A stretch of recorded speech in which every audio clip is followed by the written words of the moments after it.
Do you believe that Christians should decree and declare? Well, in today's video, we are talking about the 3 dangers of declarations.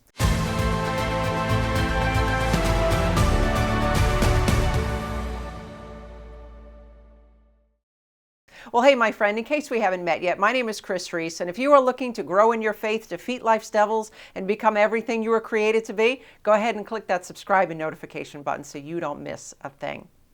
Many in the charismatic movement will hold firmly to Romans 4:17, which says, calling those things which are not as though they were.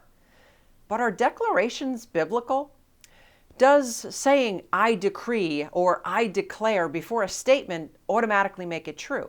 Can we claim something that isn't ours? But when we expand upon Romans 4:17, we see that it says, I have made you a father of many nations in the presence of him whom he believed, God, who gives life to the dead and calls those things which do not exist as though they did.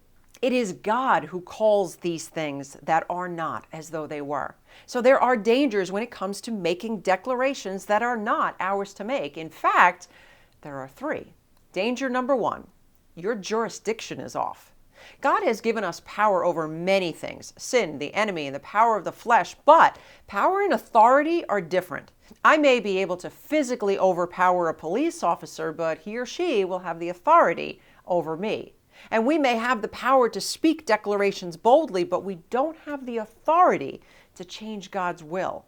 So to stay out of the danger zone, we would do well to submit to God's sovereignty, making our requests to him and leaving the rest to his authority. Danger number 2, your faith is off. Many who make declarations will attest to having rock solid faith until their declaration doesn't come true. And I've had countless Christians come to me and say, I've been believing that God will heal me. I've been confessing that my marriage will work out. I've been declaring prosperity over my life, but I'm still sick. My husband left. I can't pay the bills. Now I don't have faith. Well, the problem always comes down to this. Is your faith in God or is your faith in the declaration? And many times we get it in our minds that God was supposed to answer us in a certain way by a certain time, and our faith eventually wanes. But the truth is, that wasn't faith. That's simply being positive. And positive declarations don't make it so any more than declaring that I'm a car makes it so. Just because you say so doesn't make it be so. It has to be so. So danger number 3, your motives are off. When our decrees and declares are denied, that's when you see the true heart and motive behind the so-called prayer. Technically, there is nothing wrong with making a declaration. A declaration simply means that we are making known what is already known. Declarations that speak God's truth are biblical. Declarations that announce what you would like to happen and expect to happen are not.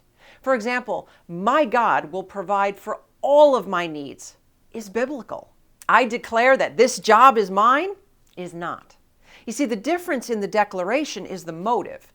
When our desire leaves little room for God's perfect will, we're slipping into dangerous territory. But if your declarations are based on God's truth, my friend, you are on solid ground. It's all in the motives. If we believe that God's will is perfect, if we believe that he is sovereign, then we can boldly come before the throne and ask for whatever we want. And God gave us authority, but not authority over everything. And we often get in and pray with pride instead of humility. And quite honestly, I don't even think it's praying so much as it is encouraging ourselves and impressing those who are listening. So instead of declaring, in the name of Jesus, I declare this job is mine, try asking, Lord, I ask that you would grant me favor in the eyes of this employer and bless me with this job opportunity, if it is your will. This is more in line with how Jesus taught us to pray. As a parent, how would you like your children to ask for things? Do you prefer Susie to come barreling down the stairs in a loud booming voice saying, I declare you will make me waffles for breakfast? Or would you prefer her to say, Mom, I'd love it if you'd make me waffles? Many years ago, I had a questionable business partner who would walk around the office all day declaring, "I am rich, I am successful, I have money flowing in, and there are dozens of checks in the mailbox." And he called these biblical confessions. And meanwhile, I was the one running the business and getting stuff done. Fast forward 15 years, and thankfully I'm no longer involved with such a person. And from what I can see, he is still leeching off of others and still declaring. I guess that's what he calls faith. Well, yes, our words have power. Proverbs 18:21 says, "Death and life are in the power of the tongue," but let's be sure that our words are in careful alignment with His words. I get it. Saying "I decree and declare" sounds super spiritual, but I'd rather be scriptural. How about you? Do you think that Christians have the authority to decree and declare anything they want? Let me know in the comments below. Well, my friend, that's all the time that we have for today. Until next time, let faith arise. Thank you for watching Christian Life TV. Remember to subscribe and hit the notification bell. Also, help us to spread the gospel of Jesus Christ and build believers all around the world. Make a one-time donation or become a monthly partner with Kris Reece Ministries by clicking on the donate link now.